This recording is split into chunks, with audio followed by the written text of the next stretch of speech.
Welcome to The Last Word. And he's Mr. Chris Popst, David Jenkins, and Chris. District football is we're in the semifinals. We kind of got rid of those first round games that, most of them we knew what was going to happen. There were a few upsets.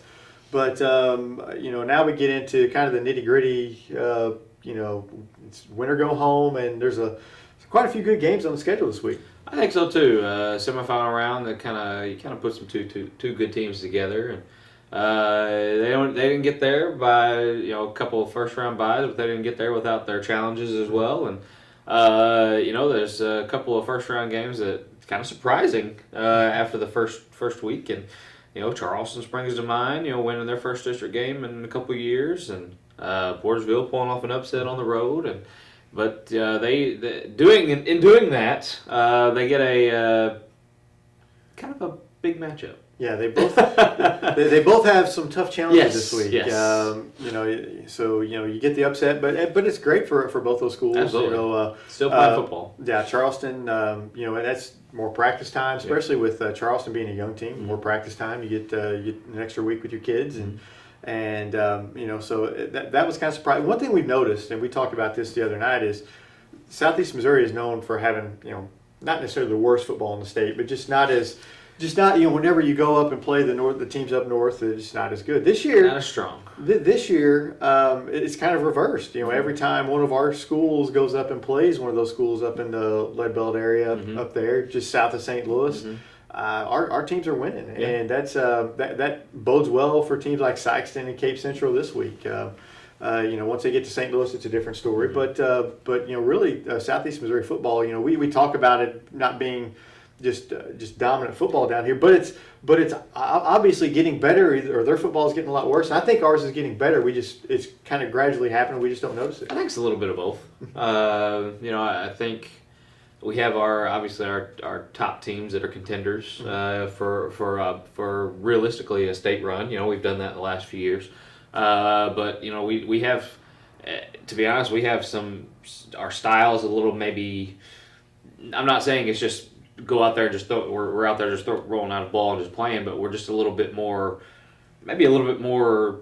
backyardish. They kind of just go out and just maybe make plays. Just go out and do that thing. It's just a little different. A lot of the basketball, the way basketball is. Basketball a lot down here is a lot more up tempo than up running north. Gun, up tempo. And football seems to be a lot more up tempo than up north. And they score a lot more points, and it's starting to translate into a lot of wins lately. Yeah, and that's good. It's good to see that. SEMO football across the state doesn't really get a lot of respect. None.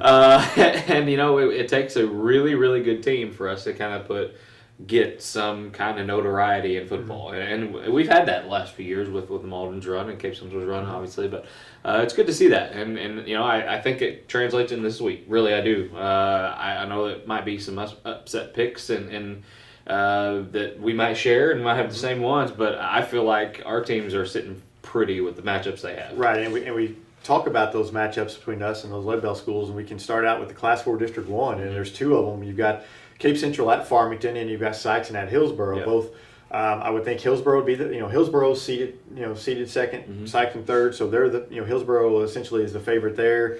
Farmington is the top seed in that district, seeded Cape Central's fifth, but Cape Central actually beat them earlier in the year in overtime. I think it was. I believe it was overtime, 2-point overtime.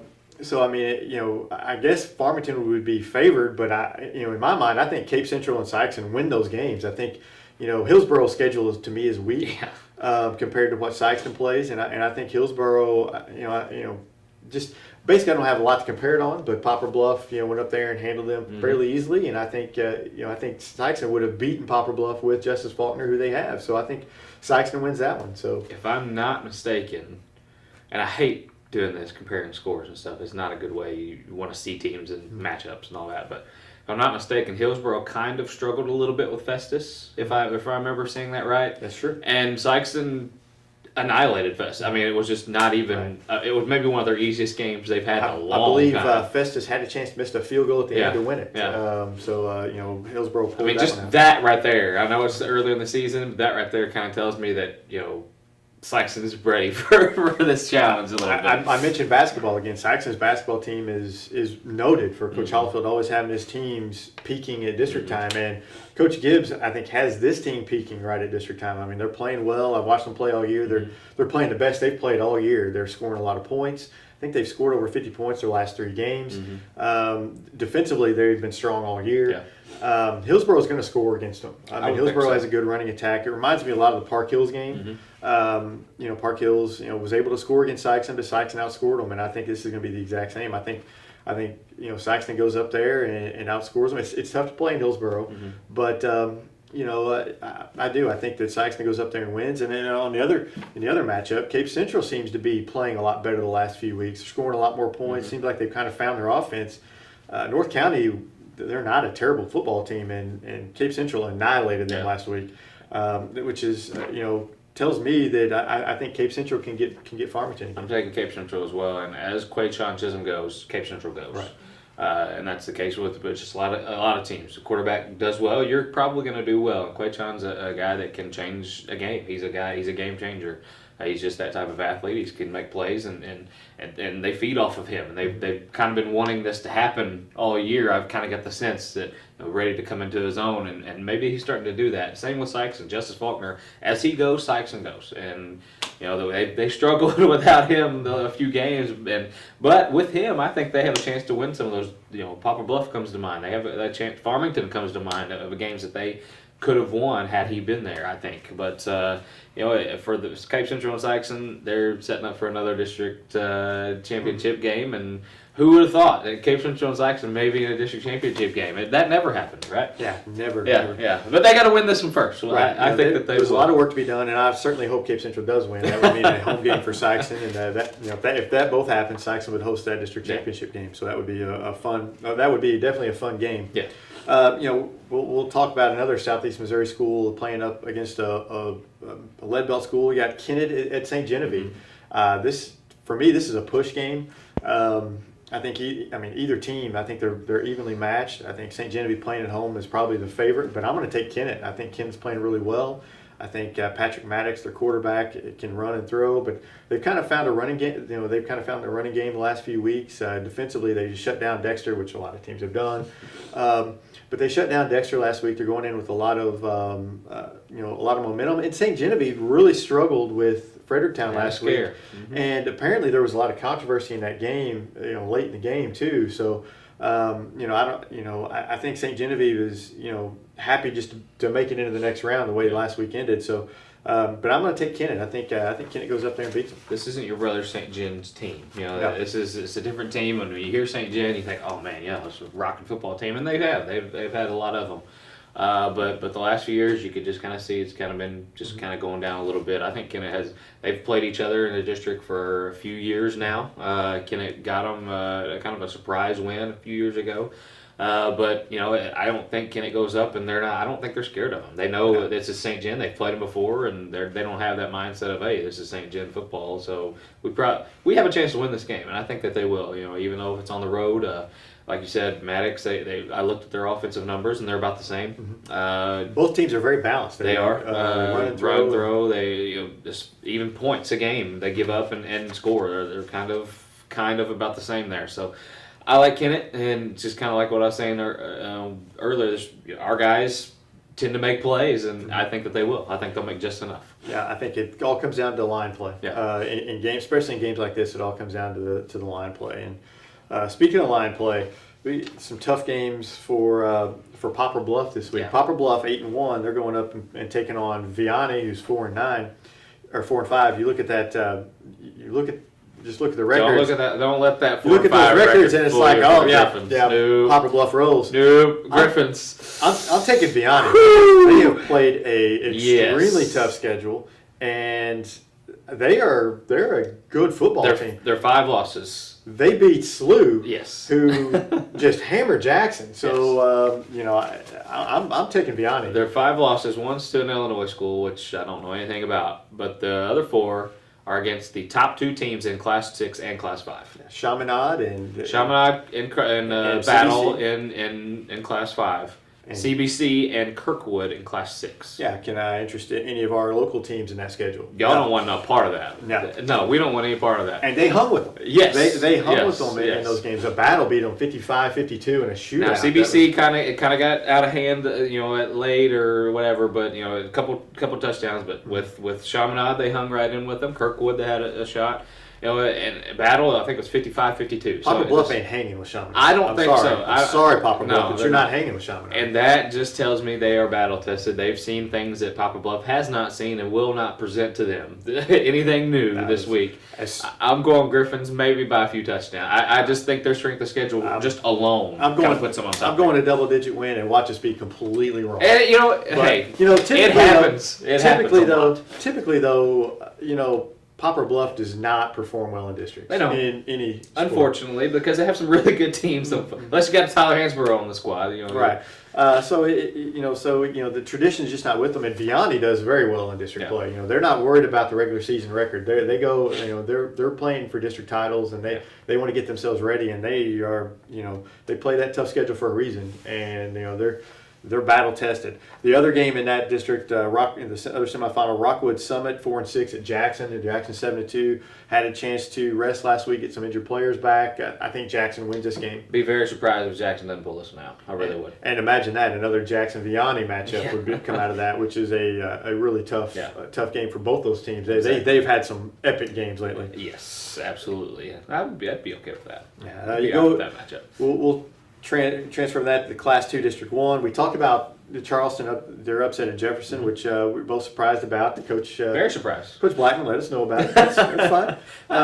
Hey, I'll eat crow. I have no problem with that. Yeah, I mean, we discounted them and we apologize for that. I apologize for that, And I'm going to discount you again this week. And to do that, maybe they pull another upset. I hope so. I hope so. Prove us wrong, man. I'm going to tell you right now, Malden rolls.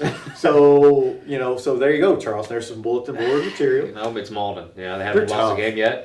Very tough. If you can stop their line and their running game, more power to you, because nobody seemed to have done it this year yet. I will say, they played early in the year. It was 54-22.